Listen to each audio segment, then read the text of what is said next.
New terms like transhumanism, population control, sustainability, conservation, and environmentalism replaced racial hygiene and social Darwinism. Many eugenicists of the previous period engaged in what they called crypto-eugenics, purposefully taking their eugenics beliefs underground. They became highly respected anthropologists, biologists, and geneticists in the post-war world.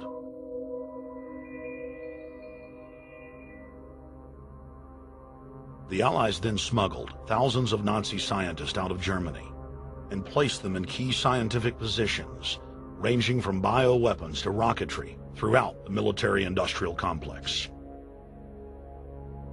The founder of IBM was a devout follower of Hitler. Thomas J. Watson had supplied his punch-card computers and IBM technicians to the Nazis for use in the death camps. Tattoos on camp victims were IBM human identification numbers, which fed into the computers. IBM had used similar punch card systems as early as 1928 in a Jamaican race mixing study. The first real computers were literally invented by a eugenicist for eugenics. UN chieftain and unrepentant eugenicist Julian Huxley argued that since the leaders of eugenics had founded the environmental and conservation movements, that they should be used as vehicles in the formation of a world government. Just as H.G. Wells had envisioned, this government would be controlled by a scientific dictatorship and would be guided by the principles of eugenics. Huxley created the World Wildlife Fund with Bilderberg founder and former SS officer Prince Bernhard of the Netherlands and Prince Philip of England. In the event that I am reincarnated, I would like to return as a deadly virus in order to contribute something to solve overpopulation. Prince Philip, reported by Deutsche Presse-Agentur, DPA, August 1988. Aldous Huxley, author of Brave New World and brother of Julian Huxley, gave a speech at Berkeley in 1962, shortly before his death. He admitted that his best-selling book, Brave New World, written in 1932, was based not on fiction, but on what the elite were actually planning to implement. And here I would like briefly to compare the parable of Brave New World with another parable which was put forth more recently in George Orwell's book 1984. I'm inclined to think that the scientific dictatorships of the future, and I think there are going to be scientific dictatorships in many parts of the world, will be probably a good deal nearer to the Brave New World pattern than to the 1984 pattern. They will be a good deal nearer, not because of any humanitarian qualms in the scientific dictators, but simply because the Brave New World pattern is probably a good deal more efficient than the other. But if you can get people to consent to the state of affairs in which they are living, the state of servitude, the state of being, well, it seems to me that the nature of the ultimate revolution with which we are now faced is precisely this, that we are in process of developing a whole series of techniques which will enable the controlling oligarchy, who have always existed and presumably always will exist, to get people actually to love their servitude. People can be made to enjoy a state of affairs which, by any decent standard, they ought not to enjoy. And these methods, I think, are a real refinement on the older methods of terror, because they combine methods of terror with methods of acceptance. But then there are various other methods which one can think of. There is, for example, the pharmacological method. This was one of the things I talked about in Brave New World.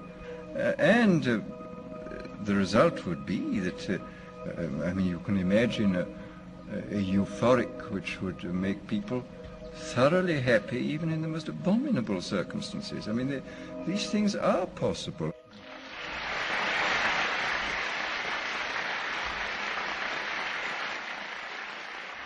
The elite have left a massive wave of destruction behind them as they cold-bloodedly experiment on civilian populations as if we are lab rats. A string of congressional investigations has uncovered more than 20,000 secret tests that were carried out against the American people between 1910 and 2000.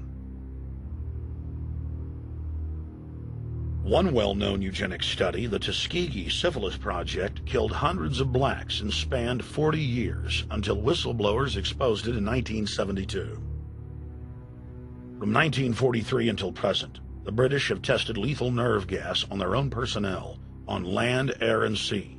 Many died instantly. Still others died grueling deaths over several years.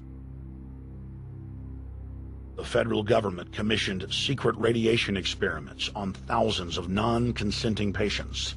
Hundreds of hospitals in the U.S. injected healthy men, women, and children with uranium and plutonium at dosage levels ranging from non-therapeutic to lethal, killing many of the test subjects.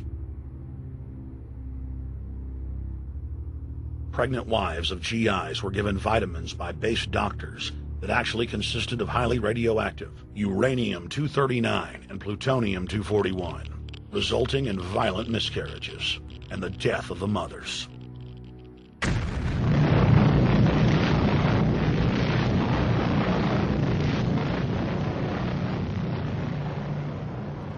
Soldiers, sailors, and Marines were used as guinea pigs in hundreds of atomic and hydrogen bomb tests. Patriotic Americans were radiated side by side with lab animals.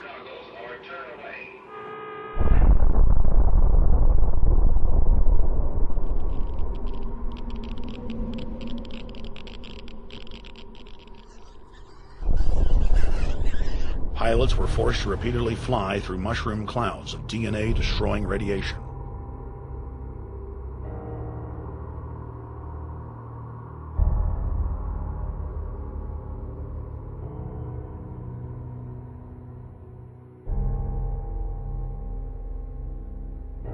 From 1951 to 1961, the U.S. Army paid Israel's health ministry 3 million lira to conduct radiation testing on Sephardic children that immigrated to Israel. The government-run public schools would tell the children that they were going to get a medical checkup and that they were receiving an X-ray.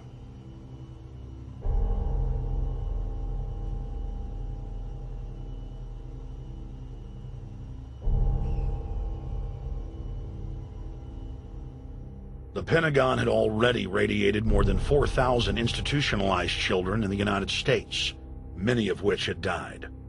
More than 110,000 of the darker-skinned Jews were given 35,000 times the maximum dose of X-rays to the head repeatedly.